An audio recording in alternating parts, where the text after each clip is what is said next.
Bonjour, c'est Dominique. J'ai pensé vous montrer, pour celles qui n'en ont jamais fait, comment faire une rosette. Et après avoir montré comment faire une rosette, j'ai une petite surprise pour vous, pour faire quelque chose de semblable mais différent.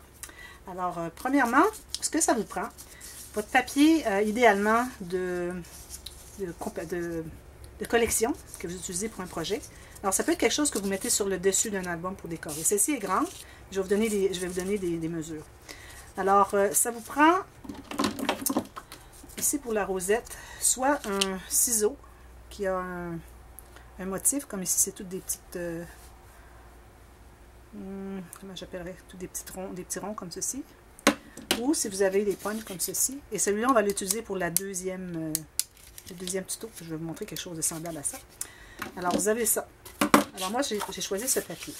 Alors, ici, pour faire la rosette, pour que ça fonctionne, vous devez avoir 10 fois plus long que large. C'est ce que vous avez besoin pour que ça reste plié à l'extrémité. Parce que si c'est trop court, ça va vouloir trop se déplier et puis vous allez avoir quelque chose de plat autour, ça ne fonctionne pas.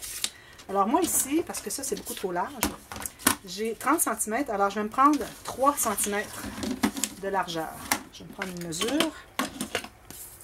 Celle-ci, j'avais fait 3,5 et je trouve que c'est un petit peu étiré. Alors, on va aller avec 3. Je crois que ça va être beaucoup mieux. Alors, 3 cm. Et si vous avez seulement 15 cm, vous allez faire seulement 1,5 cm de large. Et plus que votre bande est large, plus que votre rosette va être grande. Alors ici, vous voyez, ça c'est un 3,5. Ici, j'ai 3. Oui, ça va jusqu'au centre. Alors 3 cm, c'est un petit peu plus petit. Et je pourrais même en faire avec celle-ci. Celle-ci mesure cm. J'ai 3. Ah, c'est celle-ci qui est 3. Voilà. Alors j'ai 3 cm. Celle-ci serait peut-être encore trop large. Alors ici, je vais avoir un peu moins grande que celle-là. Alors ça va arrêter ici. Alors si vous avez 30 cm, je vous recommande vraiment d'aller avec le 3 cm. OK? Alors là, vous avez coupé votre bande. Alors soit vous utilisez votre punch, ou comment vous appelez? Non, pochoir. Je ne me souviens plus comment vous appelez ça. En tout cas, il y a un nom, vous savez. S'il y a un sens, je vais aller le sens. Alors, il faut couper ou avoir votre petit motif sur le haut de votre motif. Dans le papier, si vous avez un sens. Alors, vous coupez tout le long, jusqu'au bout. Et ici, moi, j'ai le motif qui est ici, sur mon ciseau. Mesure 5 mm. Alors, je vais faire une ligne de pliure à tous les 5 mm. Mais si vous n'avez pas vraiment de motif comme celui-ci, il est trop grand, alors vous allez faire plusieurs lignes de pliure. Alors, à ce moment-là, vous faites à la longueur que vous voulez. Mais je recommande environ 5 mm pour avoir quand même une petite profondeur. OK? Et si vous faites moins profond, ou plus profond, c'est-à-dire plus que 5 mm, je ne suis pas certaine que le résultat va donner la même chose. Alors ici, j'ai ma planche. Ça vous prend absolument une planche comme celle-ci pour tracer les lignes de pliure.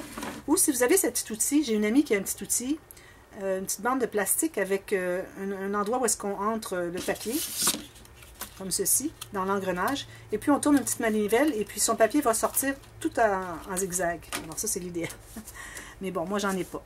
Alors, je vais faire ma ligne, tracer des lignes de pliure qui vont idéalement arriver au creux de votre design ici. Alors, je vais le faire comme ceci, au creux du design. Je vais aller comme ceci. Alors, moi, c'est toujours le creux du design. Alors, ça donne à tous les 5 mm. Dans le cas de mon...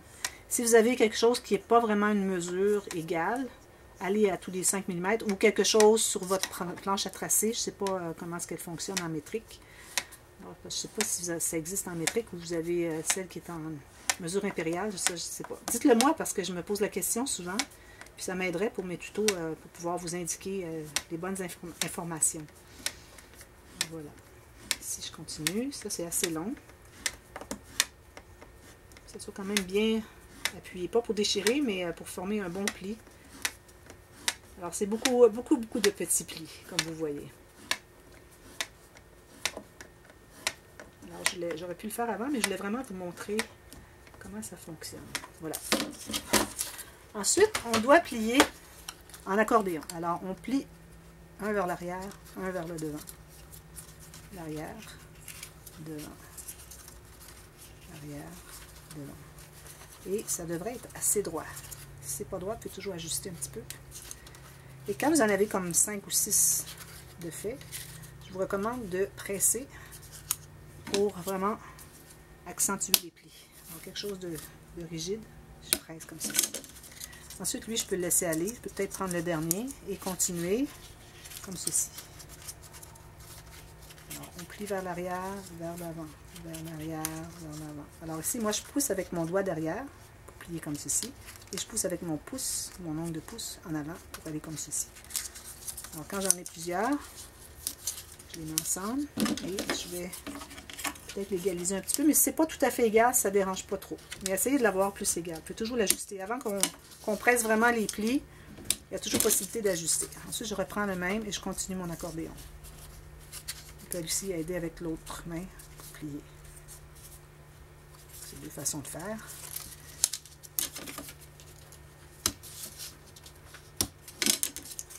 On continue. Alors, vous pouvez accélérer ici si vous voulez aller plus vite sur la vidéo pour voir la suite. Je n'ai pas la possibilité de le faire avec ma caméra. Alors, je vous revois à la fin de cette séance de pliage.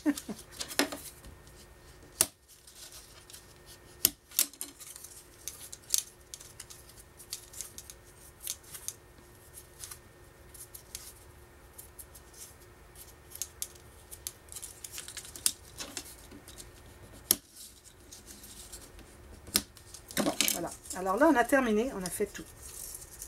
En plus, ce que ça vous prend un bouton ou quelque chose, une garniture. Idéalement, s'il peut avoir une patte. C'est pour ça qu'un bouton avec une patte derrière, c'est l'idéal. Alors, il peut être de volume si vous voulez, parce que ça va être sur le dessus d'un album.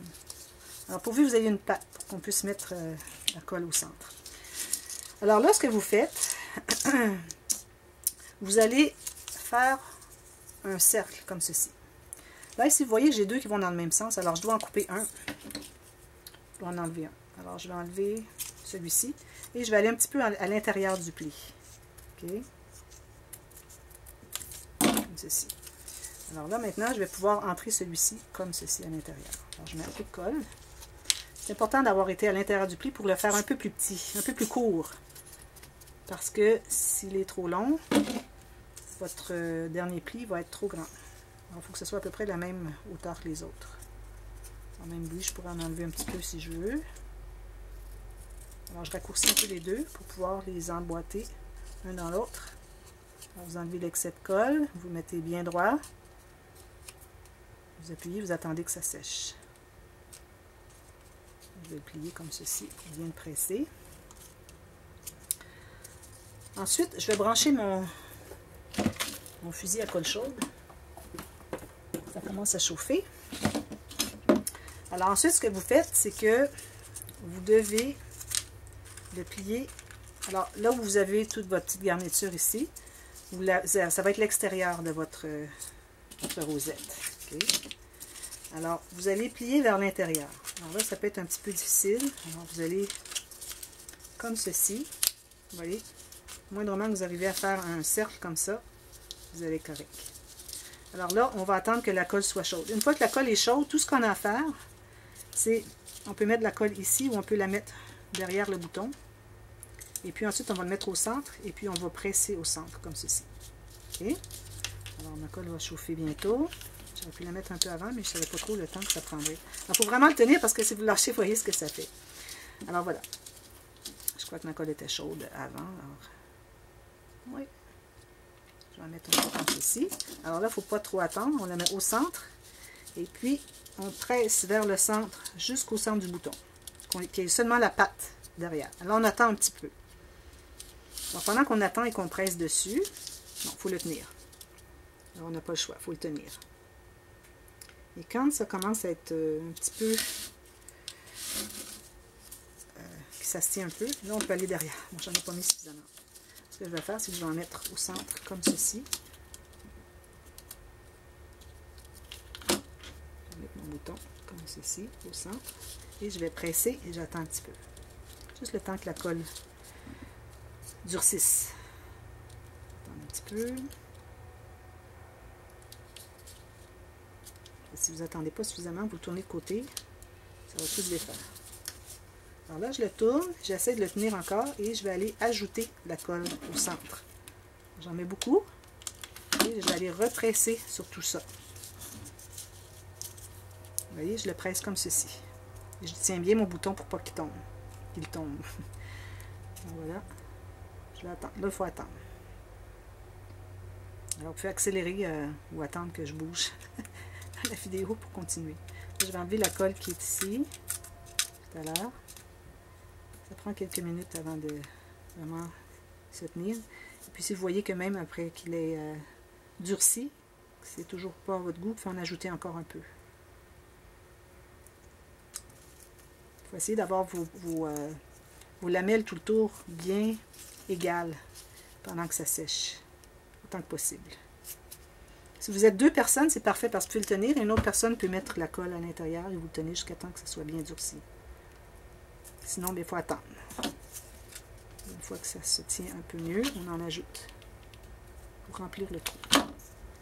Alors là, si je le tiens comme ça jusqu'à temps qu'il soit durci, là, je suis certaine que ça se tient bien. C'est un petit peu difficile à faire, là, à se tenir au départ, mais si on peut arriver à le stabiliser un peu au départ et pouvoir le tourner de côté et ajouter la colle, bien ça c'est bien. On essaie d'avoir le rond au centre assez rond, comme vous voyez, idéalement. Si jamais c'est pas tout à fait rond, ça paraîtra pas beaucoup, mais c'est mieux comme ça. Alors ça, c'est comment faire la rosette. Et là, il faut que j'attende encore un peu.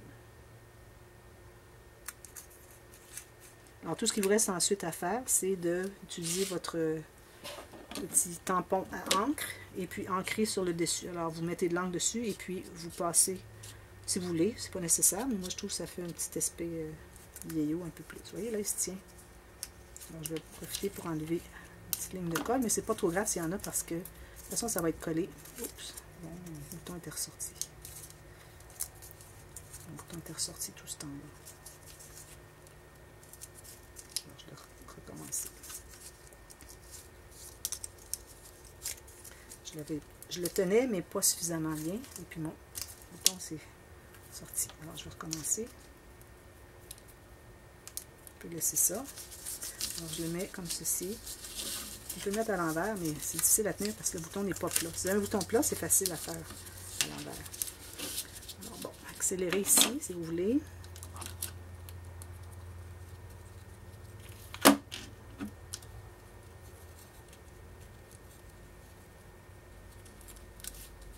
Je vais le tenir comme ceci pour être certaine que mon bouton est bien à fond. Tenir comme ceci. Il se tient quand même un peu. Alors, il faut attendre que ce soit bien stabilisé avant de le lâcher. Alors, il faut le tenir.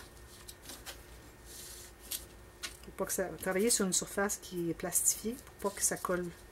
Ne travaillez pas sur du papier parce que ça va coller à votre papier. Vous allez avoir le papier qui va rester. Alors, ensuite, vous ajoutez la colle derrière pour remplir le trou. Oups, pas là, comme ça. Et vous attendez que ça durcisse. Ensuite, l'autre. Alors l'autre, ce qu'on fait, alors là j'ai une petite bande comme ceci. Je vais la couper un peu, elle est trop longue.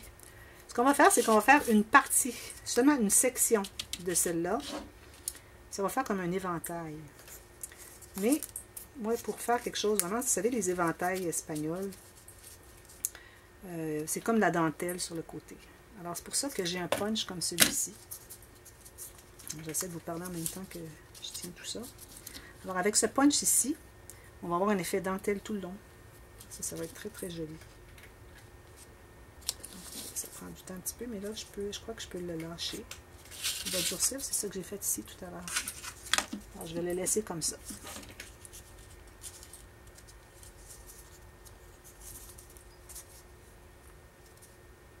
Et ce que je vais faire pour stabiliser celle-ci, j'en ajouterai tantôt, mais c'est vraiment pas nécessaire que ce soit fait tout de suite. Pourvu qu'il se tienne un peu, que vous puissiez le lâcher pour faire autre chose.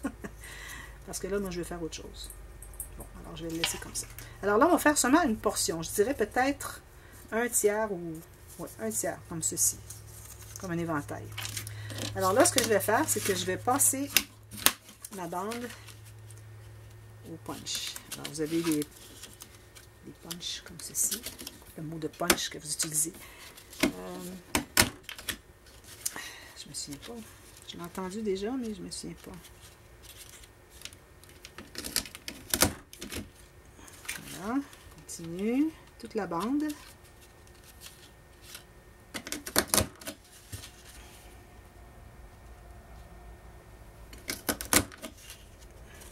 Voilà, j'ai toute ma bande ici.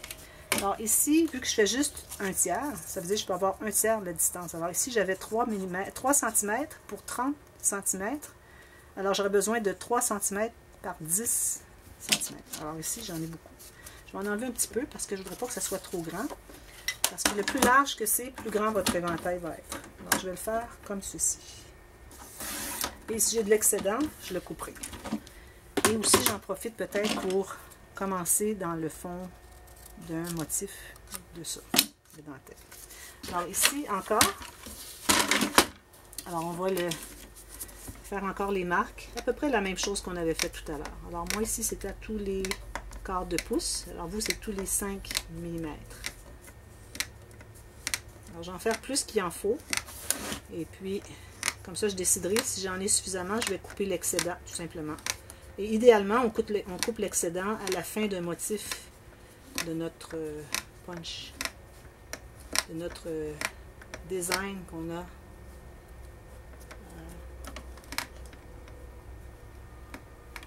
Voilà. Alors là, on va le plier, comme on avait fait tout à l'heure, même chose. On commence vers l'intérieur, extérieur, intérieur, extérieur.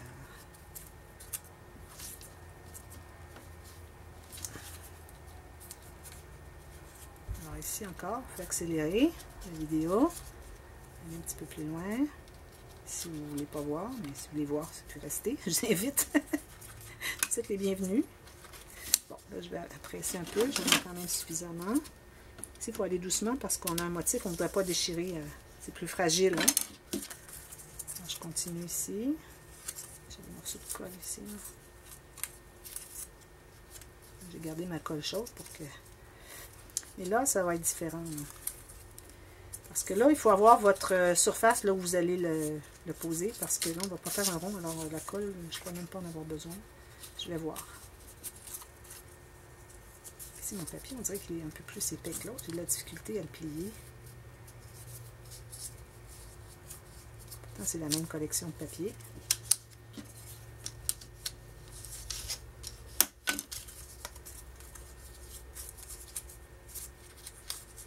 Ici, je ne l'ai pas pressé tout à l'heure. Allô, Bianca? Bianca vient m'aider. Alors, je présente Bianca. Elle vient venir faire du scrapbooking avec moi. Bianca, tout le monde te voit là.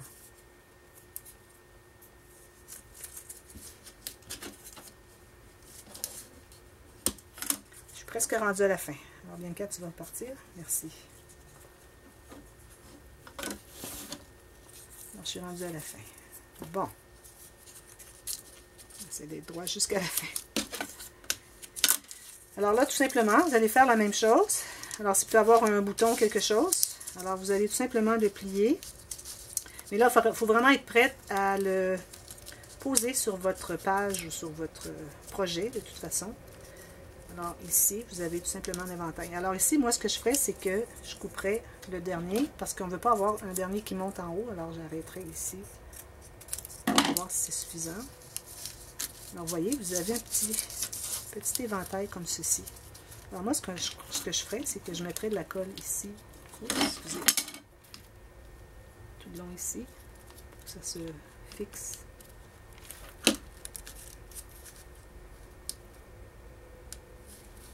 Puis là, ben, il va se fixer, tout simplement. Et puis, vous lui donnez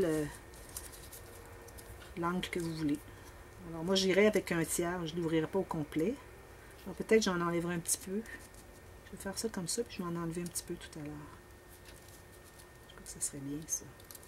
Alors, voilà, ça vous donne un petit éventail. Encore là, moi, j'irai avec mon petit tampon et mettre peut-être un petit peu d'encre. Pour donner un effet vintage un petit peu. Alors c'est ça, vous mettez la colle, puis quand elle va être durcie, ça va tout se tenir ensemble. Ici, je vais en enlever un ou deux, alors je vais les plier tout de suite pour pas qu'ils collent ensemble. Et puis, je vous recommande de mettre une petite garniture, soit un bouton ou soit petit appliqué quelconque. Ça peut être un petit stickers ici, sur le dessus. Une fois qu'il est bien fixé, qu'il ne bouge plus, vous êtes correct. Ça devrait bien se tenir. Vous voyez, il se tient. Alors, je vais couper dans le fond d'un pli. Et voilà, vous avez un petit éventail. Alors, vous avez soit la rosette, la petite, la grande, ou le petit éventail. C'est joli, hein? Et je recommande vraiment pour l'éventail d'avoir un punch qui est avec un genre de dentelle sur le côté. Parce que les éventails comme ça, des Espagnols, c'est vraiment qu'une belle dentelle sur le côté. Alors voilà, c'était mon petit truc pour aujourd'hui.